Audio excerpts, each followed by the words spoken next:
On a vu dans la capsule définir un indicateur et épingler un message. Comment définir un indicateur sur un courriel pour que celui-ci se retrouve dans notre liste de tâches ou to-do là, ici qu'on retrouve dans notre Outlook.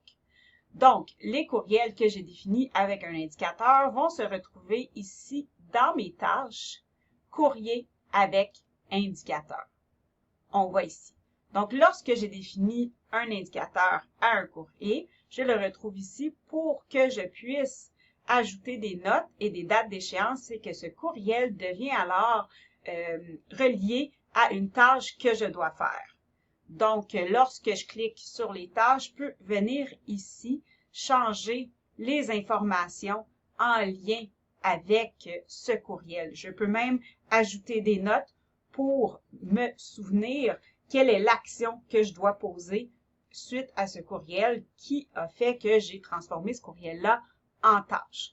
Comme par exemple avec le bulletin La Cité du 25 septembre, je pourrais avoir à préparer une capsule pour le prochain bulletin. Et il y avait des informations dans ce courriel que je voulais garder pour préparer ma capsule, par exemple. Donc là, je vais me mettre un rappel la semaine prochaine, ajouter une date d'échéance que je peux choisir et ensuite même lui attribuer une catégorie si ce n'était pas déjà fait. Je pourrais même ajouter un fichier si par exemple j'avais une capsule qui était déjà créée. Je pourrais aussi ajouter à ma journée ce courriel pour m'assurer qu'il apparaisse complètement en haut puis que je puisse le faire aujourd'hui. Cependant, avec ma date d'échéance, on a vu ici que c'était pour la semaine prochaine. Donc, je vois ici les courriers avec indicateurs qui apparaissent. Ici, dans l'onglet Tâches, ce sont les tâches que j'ai créées manuellement qui ne sont pas reliées à un courriel. Donc, aujourd'hui, je dois publier les directives en lien avec l'évaluation d'un cours, je dois écouter un message vocal que j'ai reçu d'une collègue et faire les capsules tendances technologiques avancées qu'il manquait sur Reciter.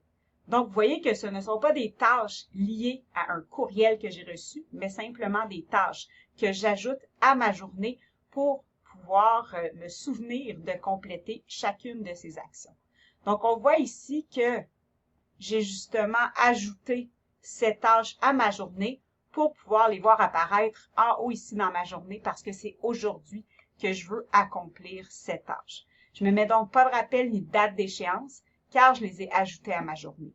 Si par exemple, je ne réussissais pas à compléter toutes les tâches que j'ai mis sur ma liste pour la journée, je pourrais venir les enlever de ma journée et mettre une date d'échéance à lundi par exemple. Donc, c'est ici, dans ma journée, qu'on va pouvoir voir les tâches qui ont été ajoutées à ma journée. Et je peux aussi, vous voyez, ajouter les tâches courrier avec indicateur à ma journée, de la même façon que j'ai fait pour les tâches ajoutées manuellement. Dans l'onglet Planifier, c'est là qu'on va voir les tâches qui ont une date, à laquelle j'ai attribué une date d'échéance. Donc, c'est ici, dans Planifier, qu'on va voir ces tâches apparaître. Donc, le plus précis, on est dans nos tâches. Le mieux, c'est pour notre organisation parce qu'on va avoir des rappels et aussi là, une meilleure idée de combien de temps ça nous prend pour faire une certaine tâche pour pouvoir réévaluer dans le futur à la hausse ou à la baisse.